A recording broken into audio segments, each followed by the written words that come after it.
Shalom everyone, dominion shorts में आप तमाम लोगों का बहुत बहुत स्वागत है। अक्सर हम अपने जीवन की परेशानियों से खुद लड़ना चाहते हैं।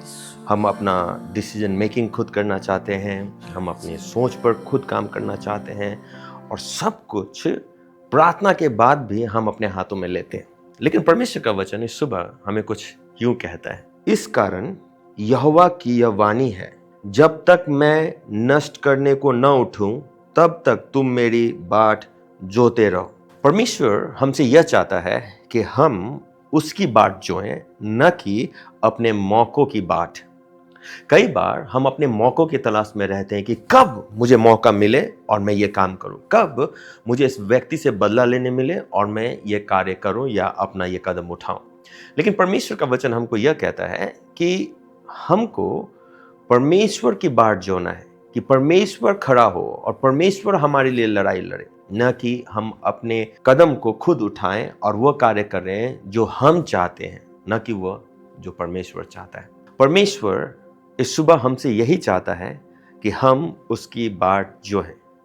बाट जोने का अर्थ कतई यह नहीं होता है कि परमेश्वर हमारे लिए कुछ नहीं करेगा, बल्कि उसका उल्टा अर्थ यह है कि परमेश्वर जब हमारे लिए कुछ करने को आएगा या जब हम उसको मौका देंगे कुछ करने को हमारे जीवन में, तो वह हमसे कहीं बढ़कर काम करेगा। इसीलिए परमेश्वर चाहता है कि इस साल हम उसका इंतजार करें। आपने बहुत साल यही काम किया, खुद की योजना बनाई, खुद अपने सोच को रखा और खुद आप आगे बढ़े काम करने के लिए। लेकिन इस साल परमेश्वर चाहता है कि परमेश्वर आपके लिए लड़ाई लड़े। इस साल परमेश्वर चाहता है कि वह खुद उठे और खुद आपके लिए रास्ता तैयार करे।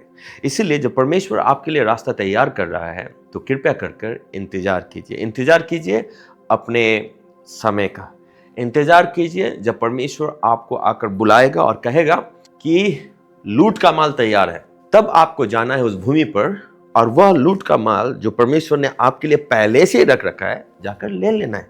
कई बार जब हम अपने ताकत में लड़ने जाते हैं तो हमको लड़ाई करनी पड़ती है और फिर जो वहां पे पड़ी हुई चीजें उसको उठाने के लिए अपने सामर्थ्य का प्रयोग करना पड़ता है। लेकिन जब परमेश्वर हमारे लिए लड़ता है तो हमारा काम केवल एक ही होता है और वो यह है कि जो भी वहां पे लूट की माल बची हुई है उसको उठाकर चलना। परमेश्वर केवल हमसे यह चाहता है कि हम आशीषों का आनंद लें। वह यह नहीं चाहता कि हम आशीषों के लिए लड़ाई करें। अधिकतर विश्वासी लोग अपने जीवन में आशीषों के लिए लड़ाई कर रहे होते हैं क्योंकि वह परमेश्वर को मौका नहीं देते अपने जीवन में काम करने के लिए।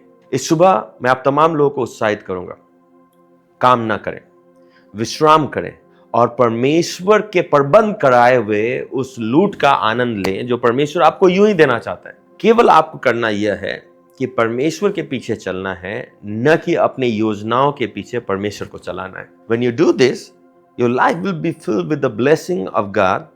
और परमेश्वर का एक वचन बहुत उत्तम तरीके से हमको यह समझाता है कि जब परमेश्वर आशीष देता है तो उसमें दुख नहीं मिलाता। इसका मतलब यह है कि जब भी हमको वह आशीष देगा, परमेश्वर आपके लिए रास्ता यूं ही तैयार करके देगा। आपको केवल उस आशीष को उठाना रहेगा।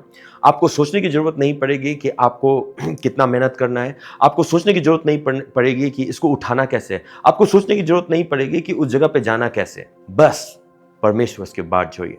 जब आप परमेश्वर की बाट जोहोगे, जब आप परमेश्वर का इंतजार करोगे कि वो जाएगा और आपके शत्रुओं को मार गिराएगा, तब जाकर आपको केवल उस बैटलफील्ड में आनंद करना होगा, न कि काम।